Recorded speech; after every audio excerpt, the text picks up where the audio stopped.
I'm not sure that the people involved with HARP are aware that humans are made up of energy, that the energy fields of Earth and humans are closely aligned.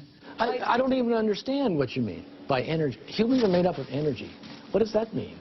Humans are like balls of energy. We're made up of electricity and magnetic energy, just like the Earth. Are humans made up of energy? Well, what do they say? We're 90% water, but the rest of it is an electrochemical, and that's a form of energy, yes.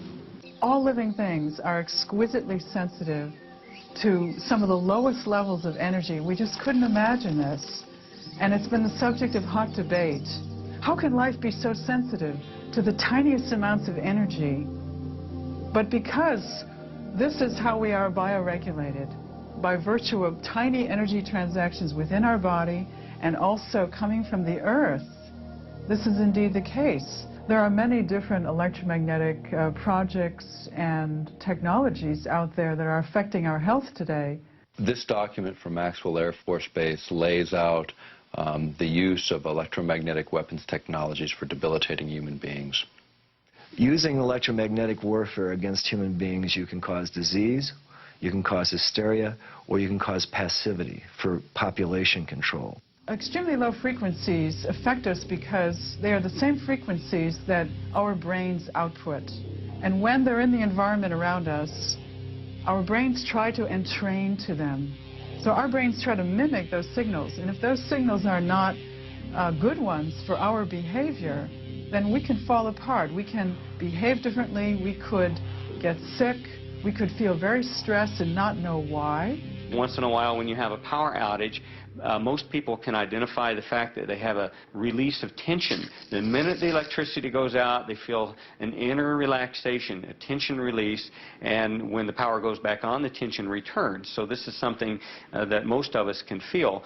Everyone has a certain sensitivity to electromagnetic waves. It's just that some people are more sensitive than others. The symptoms that I discovered in my research caused by electromagnetic frequencies are anxiety, depression, diarrhea, dizziness, extreme fatigue, headaches, lightheadedness, mood swings, nausea, nighttime increase in urination, pulse rate, a sudden increase, shortness of breath, tingling, prickling feeling of the skin, vertigo, nosebleeds, blood pressure increase, and body tremors. You can also cause cancer. You can disrupt the genetic structure of our cells. You can cause long-term damage in terms of mutagenic damage over generations, or you can cause very short-term damage, and you can actually cause somebody to just have their cells fall apart and hemorrhage to death.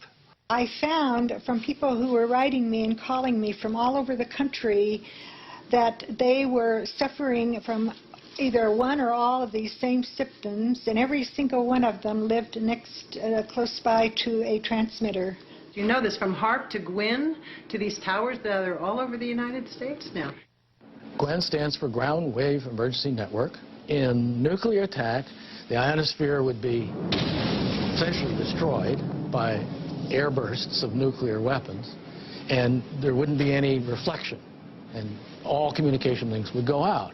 Was thought of as an emergency backup communication link in case of nuclear attack. The weapons technologies are changing so dramatically at this particular time. It'd be like equating introduction of gunpowder to the West or the beginning of the atomic age earlier this century. And that's what's happening with electromagnetic weapons technologies today. The Air Force Phillips Laboratory is the Air Force's primary laboratory for doing space research, and that involves things like HARP, studying the ionosphere. Anything the Air Force needs for space, we look into, and that includes weapons for space application, one of which is developing plasma toroids, projectiles made of plasma, essentially the atmosphere of stars, being able to harness that energy and to be able to fire it at a target. We have a device called Shiva. Shiva is a large capacitor bank. Capacitors store electrical energy. And then in a very short time, we release that energy. In about 100 millionths of a second, we will release the same amount of energy as the entire U.S. electrical production for that same instant in time, where the electrons rip from their orbits and you have a soupy gaseous mixture, thousands of degrees hot. Potentially a very serious weapon. Electromagnetic warfare can also be used in coordination with ionospheric warfare. After I had actually left the program in 1987, one of the last communications I had with ARCO indicated that there had been a contract awarded for ionospheric warfare studies. I have not heard of ionospheric warfare. I don't even know what the term means. In other words, using the ionosphere as an amplifier and as a broadcast medium. What we're actually doing with the ionosphere at that point is we're not just reflecting a signal, we are amplifying the signal. We are causing it to become much, much more intense, hundreds of thousands of times more intense than it would have been otherwise. We're broadcasting that signature over a large area of the Earth. HARP says it's not producing a weapon. HARP cannot be used as a weapon. Some of our critics have argued that HARP is only the beginning and could be a major weapon system. And that just isn't true. What HARP is basically a ground-based Star Wars weapon technology. I'm the Attorney General and Environmental Program Manager for the Upper Cook Inlet Environmental Protection Consortium. And we've been working on HARP for many years. And they've located HARP at Gakona because of the magnetosphere is closest to the surface of the Earth. And they need that magnetic pole to do their shots into the ionosphere and stratosphere. With HARP and however long it's been on the drawing board, the people here haven't known about it that long. And it changed from one thing to another. And what a lot of people are not aware of is it's ground-based Star Wars technology. And the United States Congress has said that they quit funding Star Wars. So they call it everything else but Star Wars to get it funded. I just don't know whether it's an outgrowth of Star Wars. The application described in the 1991 patent would be such that if anybody were to fire a missile from any direction, anywhere, to another point on Earth, it would intersect this relativistic layer and be basically exploded. I've never been asked whether this is an outgrowth of Star Wars or not. As a scientist, you do like to be recognized for things you've done. And because I couldn't write to the press, I'm under ARCO confidentiality, I sent a letter to Lord Cook, the chairman of the board of ARCO, and received actually a very nice letter back complimenting me for my contributions and assuring me that they would inform the HARP people of my contribution. There was never any intention to build anything associated with what Mr. Eastland had proposed in his patent. If you read the patents, I was thinking of ways to use it defensively. One was as an anti-satellite device. You could make these electrons in space and hurt a satellite.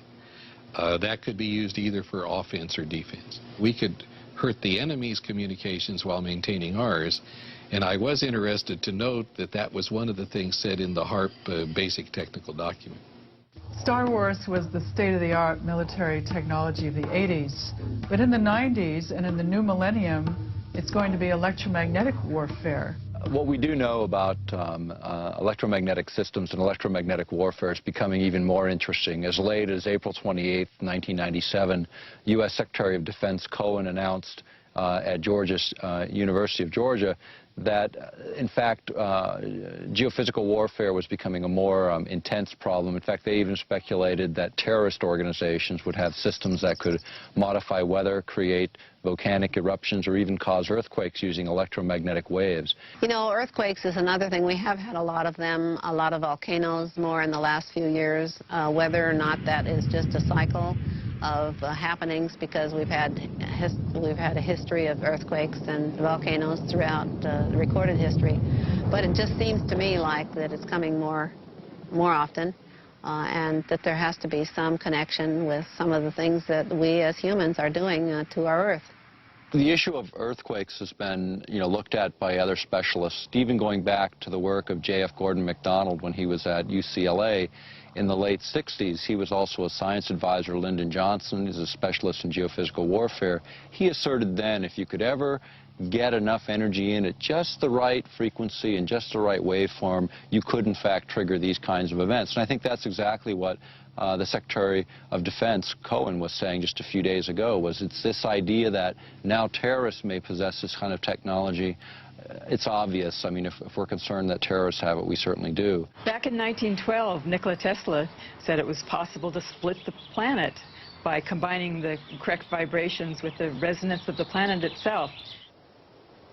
The idea of affecting weather for many people, it gets to the point where you say, well, can that even be real? And when you go back in time, even to 1976, the United States, along with over 60 other countries, signed an accord where we agreed to not use weather manipulation as a weapon of war. This is before biological and chemical treaties, before many of the nuclear disarmament treaties, and yet that was such a big threat in '76. Has the science progressed? Certainly. We're in this sea of energy. We're in a sea of gases. We're in a sea of particles that are charged. And they're moving constantly, just like a current in the ocean, just like the wind in the atmosphere. This current forms. And you draw and you attract these particles. Well, Wilhelm Reich attracted these particles. He pointed it at the sky and he said, you want clouds to be built there? You got a drought?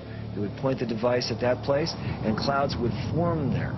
In the 40s, there was interest in weather modification. That by the 50s, there was actual experimentation in that area. By the 1960s, that area had advanced substantially. Well, there have been programs with salting clouds, salting things with silver iodide, and there's been some experiments where people from airplanes threw chaff out, the little pieces of metal, and tried to get those to absorb power. We have done such damage to the thermal balance, to the hydrologic balance of this planet at this point. We are seeing more and more disasters. You have to watch the news. You have to notice these things. You can't just take Prozac and forget about it, and the next day you see the whole Ohio River Valley was just flooded. Billions of dollars of damage. Thousands and thousands, tens of thousands of people left without homes. And they actually say that they can make weather. Well, tell me, have you noticed any good weather here lately? The thing that people don't take into account is we are changing the entire density of our atmosphere, the viscosity of the atmosphere's ability to flow and be fluid, to be freely flowing. We're changing that. Today we have a number of technologies, not just HARP, but satellites and other ionosphere heaters placed in strategic locations all over the world that can create the disruptions in lightning. Here's a paper that was recently unearthed that talks about creating what's called a highly ionized column up through the atmosphere. It might trigger lightning if lightning was ready to occur, and suddenly this conductor was thrust in the middle of, into the situation, then yeah, it could. If you beam this radio wave into the ionosphere and you continually charge it up, not only are you sending energy into the ionosphere, but you're providing a path for energy to come back down out of the ionosphere. In other words, they can create a massive discharge of lightning, bigger than anything we've ever seen on this planet. And if you aim the beam at the down, and it happens to be in a region where there's a lot of charge, you can initiate a discharge in that area, perhaps. Once a solar tap is formed and the ionosphere actually discharges, the electrons and energy will come from all over the ionosphere to that one point, and it will strike the ground in a bolt that is 100 times greater than any lightning bolt imaginable. And it will not just strike one time. It will strike 30 to 40 times a second until there are not any longer electrons or energy to flow from the ionosphere through that tap to ground. But when it strikes the ground, it will vaporize the ground, the water, or whatever it happens to hit. Kind of like 3 or 4 Mount St. Helens volcanoes going off each second that bolt discharges. Now, admittedly, that's kind of far-fetched, but whenever you're doing experimentation and you're taking risks with large amounts of energy, you must responsibly look at the worst-case scenario. And that could be the worst-case scenario. Well, you know, everyone has to remember that the Earth is a living organism, a lot of living organisms, and things change. To not change is dead. And I believe that we are all electrically connected, and so when you start playing around with electricity, you're going to affect everything. And so I think we need to be very careful as to what we do, especially affecting humans, animals, and other life forms. Well, animals and birds are incredibly sensitive to electromagnetic energies. HARP will not affect animals or birds. That's in the environmental impact statement. What I've heard about HARP is that it can punch a hole through the atmosphere if they wanted to, and that it could disturb the migratory bird pattern. It'll mess with, like, traditional village life who depend on the birds for their food and everything. They shouldn't even build the machine if they don't know what it can do, because what if they just totally destroy the Earth with this HARP machine? What are they going to think then? I think the biggest thing that scares me is that they don't know what they're doing. They're just trying it out. We don't know the results, and that's why we experiment. When people say they've never done this before, there's a lot of experiments that haven't been done. That doesn't mean we should get up and do them. I mean, none of us have put a gun to our head just to see what would happen either. Every scientific experiment involves surprises of that sort, and some of them very much alter what the purposes had been at the outset. I don't think it needs examples because it's such a commonplace phenomenon. That ghostly shading on the bridge walk is the only remaining evidence of what was once a man. The bomb blast consumed his body entirely, but cast his imprint on the stones where he stood to meet his fate. The bomb will not start a chain reaction in the water, converting it all to gas and letting all the ships on all the oceans drop down to the bottom. It will not blow out the bottom of the sea and let all the water run down the hole. It will not destroy gravity. I am not an atomic playboy. Will you tell them that the United States government now wants to turn this great destructive force into something good for mankind, and that this experiments here at Bikini are the first step in that direction? We attended at Bikini the Mike shot, which was the first fusion bomb. And the manufacturers of the bomb thought it would be about 7 megatons equivalent of explosive power. It turned out to be 15.4 megatons of explosive power.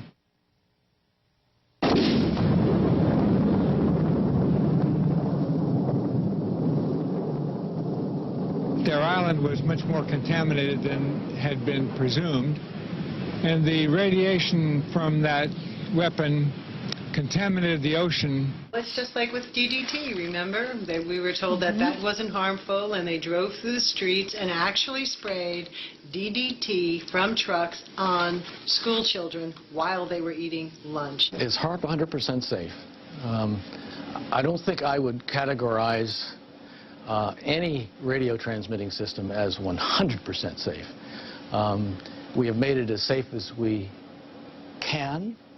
We have followed all the standards that are applicable. There are no standards because we have no intimate knowledge of how Earth and life work together. Many times we've experimented on various different things, and then it didn't turn out the way we expected it to. It can get as big as what's been determined to be safe in the environmental impact statement. It can't go any bigger than that. The environmental impact statement was funded by the Air Force and the Navy, the people that are running the program. When you look at the Earth itself. You think about the Earth and how it releases energy naturally. You can look at earthquakes, and what we know about them over 30 years is they're increasing in depth, frequency, and magnitude. You can look at weather patterns. And what everyone knows, at least in this country and most of the world now, is weather patterns are going through dramatic shifts that are blamed on any number of factors. And you can also look at tidal heights in the North Sea, which have been steadily rising over a 30-year period as it's been charted. All of that indicates releases of energy, and then in the midst of this natural releases of energy, we're going to inject billions of watts of power into the magnetic lines of force. What this will do, they don't really know, because they've never been at these power thresholds before. Safety is the main consideration here. Aircraft safety, radio frequency safety. The environmental impact statement is the governing document, and anybody that has an environmental concern that we have not addressed in this should come to us and let us know about it. There's no independent scientific committee looking at this outside of the military. There's no physiologists or bioscientists involved in this project from the military looking at those bioeffects. We think it's a narrowly focused program in the sense that the bulk of it is military-driven. That's what's driving the budgets, and that's what's driving the program. The military research is one line of work, and I would say the medical research is another line of work, and for most part, these two groups are not talking to one another. There are a number of scientists like myself who are concerned about this, who are in fear of what HARP could do to the planet. Not only mind control, but weather changes, possible earth changes, earthquakes, things like that. And we all need to band together. We need to contact each other over the internet. We need to lead a discussion on this, and scientists need to contact their government representatives and tell them what they feel about this. Our critics have talked about HARP and some of the problems they perceive. If anyone, any group, individuals, whatever, were concerned, they're welcome to tour the site. They're welcome to put together an independent team of their experts to come onto the site and to review what it is we're doing. We have absolutely nothing to hide. We need to bring in people from all walks of life to study the possible consequences of this technology. We don't know the effects. I don't think we should move blindly forward and just do these experiments. We were recently invited to Brussels to speak to a group of parliamentarians in an organization called Global International. And we were able to present HARP as an issue to over 60 parliamentarians from 40 countries. And what was important is it really was the first time many of these folks had heard much about this project. But I can tell you that the international interest has been growing. The scientific community is starting to wake up to the issue. And what we're seeing is more people willing to go forward and speak out. I'm concerned that the people who understand that all life is interconnected aren't the people that are making the decisions about these experiments on our ionosphere. What air I breathe, everybody else breathes. Water and air and the land are life. Let's do what we have to do to protect it. As living systems, we're open systems, and we can't draw the line between where our boundary stops and where the boundary of the non-living domain begins. The Earth is a living organism. It's not something that's really outside of us. It's really an intimate part of who we are. And when we destroy it, we destroy ourselves. I have always asked that if anybody has a problem, come and let us see what the problem is. And if it's something we haven't addressed that we should have, of course we'll address it. The problem with government and the people right now is that people don't trust the government, and they have good cause not to, because so many times over the years they've not told them the truth. Well, the planet's electrical system is not there for us to exploit for Department of Defense purposes. It's there as a part of a whole beautiful, harmonious, interconnected system that supports all life on this planet. And we don't know everything that there is to know about it. It's not up to me to determine that it is or is not a valid expenditure of taxpayers' funds. It's not my call. And if Congress gives us the funds, evidently they believe it's worthwhile. I'm told to do this, and we are doing it. Those people who are in government, they tell me a lot of times that they're just following orders. My response is, so was Heinrich Himmler. He was just following orders. We're about to embark on another arms race. It's totally unnecessary. We're committing billions of dollars to this technology, and the question becomes is, where does it end? I mean, they figured $3 trillion on the entire nuclear adventure, and that's, 60% of the current national debt. Are we going to start that cycle again? Is it necessary to do that again? There's just no sense to make more of HARP than there already is. It's intended to be for research, and that's all.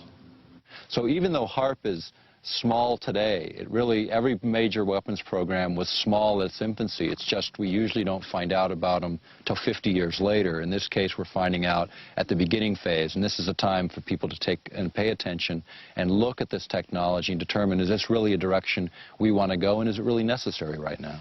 HARP is not a threat, it's a benefit. We also know that there are other very specific frequencies which are different from the war games frequencies, which can enhance healing, which can accelerate natural healing in our bodies, which can alleviate our mood disorders, which can help us get over depression, anxiety, and sleeplessness. The military has very different plans and asks different questions looking at the same system than the scientist who's interested in medical issues or healing the planet. It may not be that the Earth will die, but we will not be able to sustain human life on this planet if we continue to add one element of destabilizing technology after another. If we do not stand up for what we believe in, for the children, we're not doing our job. Perhaps true wisdom lies in knowing our limitations and that even the laws of nature are uncertain. In view of these technologies, we're left to wonder, do these experiments jeopardize our long-term survival?